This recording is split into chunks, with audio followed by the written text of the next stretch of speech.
morning. Today is Tuesday, April 21st. Tuesday, April 21st. So we're going to look at Proverbs chapter number 21. Proverbs 21. Don't forget all of your quizzes and tests for these past couple weeks are going to be due on Monday. Be sure to listen up.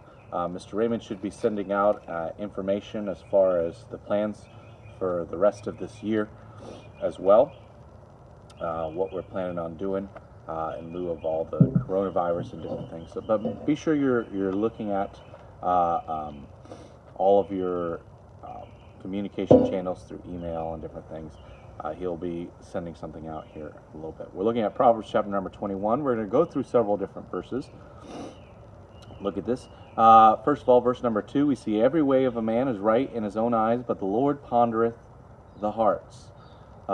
This, again, we've talked about this concept a little bit, is that pretty much everybody thinks what they're doing is right. They have a justification for what they're doing, and they think that what they do is right. But ultimately, we see that God's going to judge.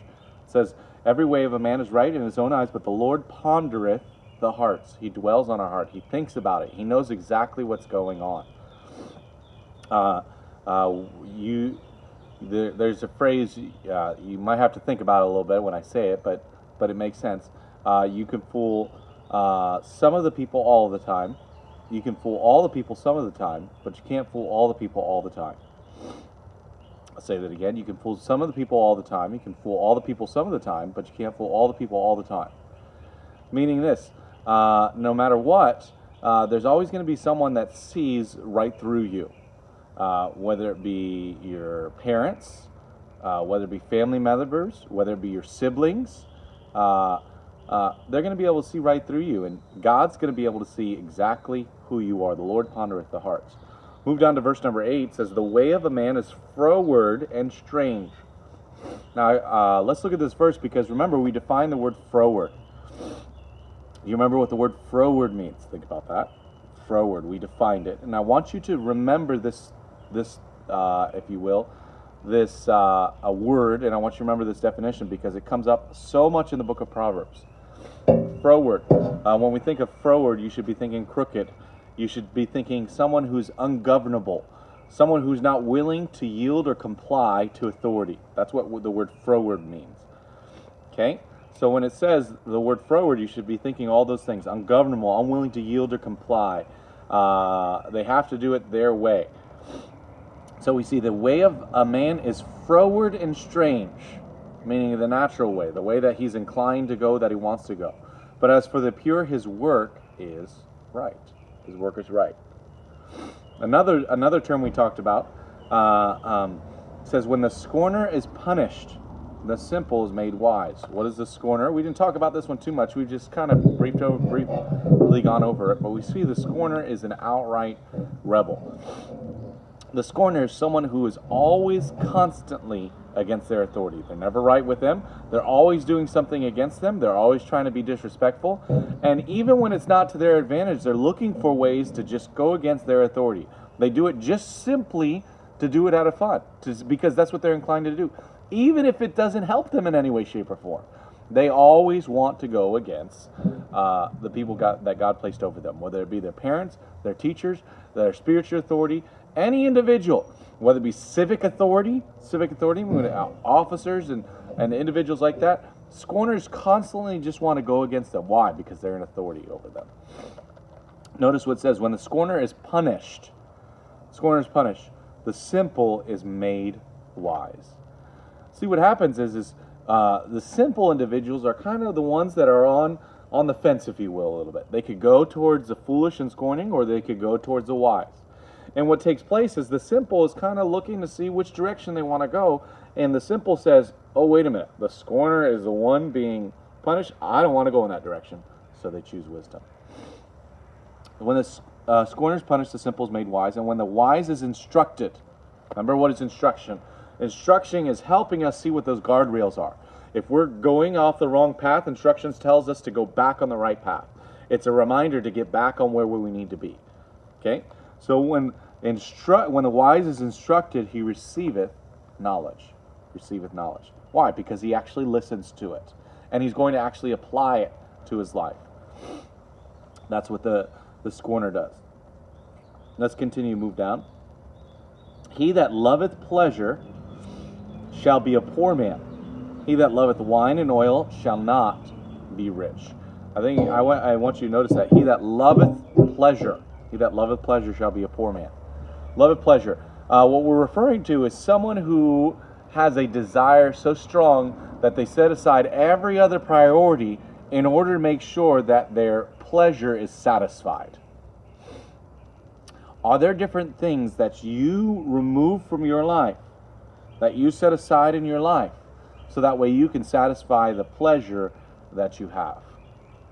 Because if there are different things, that obligations or responsibilities that you that you know that you're supposed to accomplish, but you remove those things so that way you can satisfy your own individual pleasures, you know what the Bible says? It says, he that loveth pleasure shall be a poor man. Why? Here's the thing, they have no self-control. They have no control over themselves as to whether or not they're going to do what they're supposed to do, fulfill their responsibilities, or just simply go about satisfying pleasures. Now, what pleasures are we talking about? It could be anything. It could be anything. Those pleasures could be watching TV. Those pleasures could be watching movies. Those pleasures could be looking at video games. If all of those different things, those pleasures could be our phone, scouring Facebook, Instagram, scouring social media, taking selfies. Those pleasures can be anything in our life. And those pleasures have priority over what we're supposed to doing, over what we are responsible for in our life. What are you responsible for in your life? You might have some chores around the house.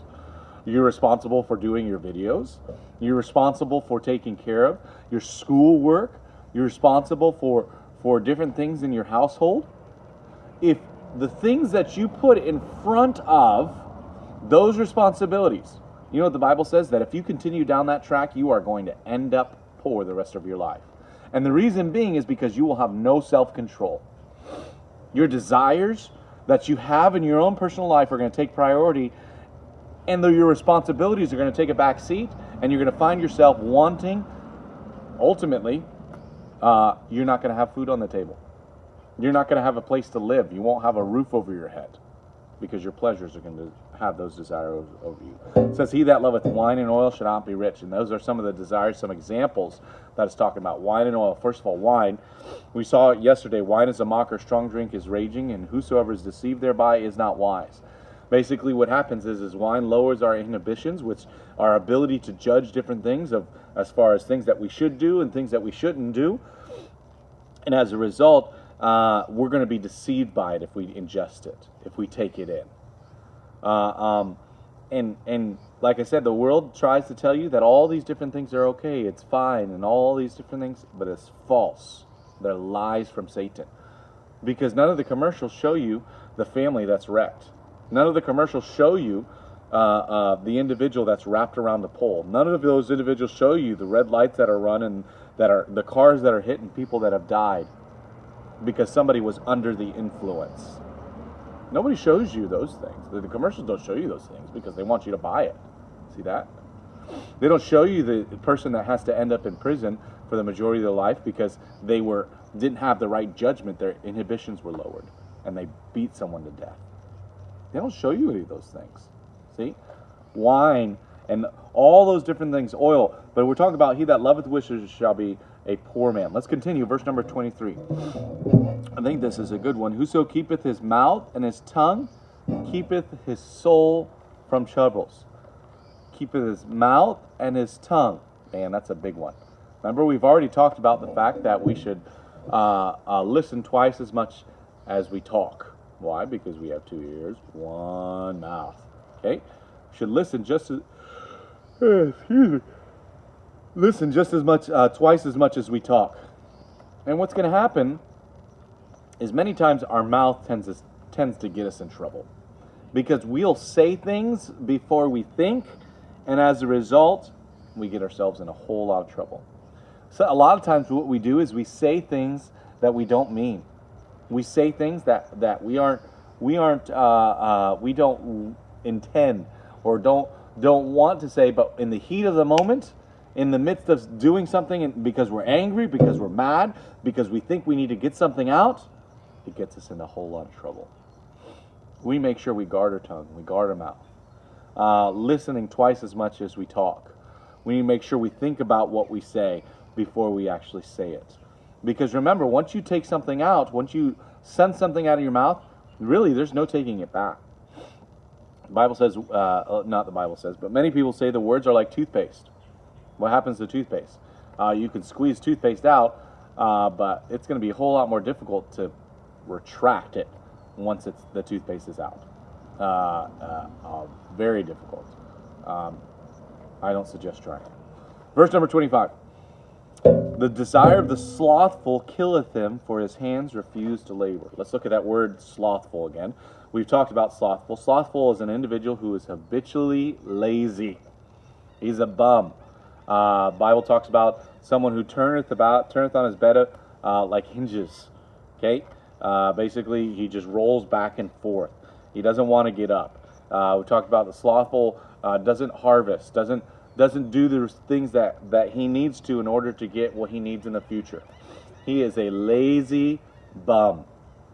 Lazy bum. And what does it say about the slothful individual? The desire of the slothful killeth him. Meaning the slothful person desires all sorts of different things. He's like, oh, I wish I had this. Oh, I want this so much. Oh, I need this in my life. Oh, I wish I had that. The desire of the slothful killeth him. It burns within him. He asks to have all these different things. But here's the issue with the slothful individual. He isn't willing to sacrifice. He isn't willing to put forth the effort in order to achieve all of those things that he wants to get. So if it requires any type of work, he doesn't want it. But he wants the benefits. He wants all of the good things that come after that work. But the actual work that he has to set in, he doesn't want any part of it. Why? Because he's a bum. The desire of the slothful killeth him, for his hands refuse to labor. They don't want to work. They don't want to do any of those things. Why? Because he's a bum. He's a complete bum.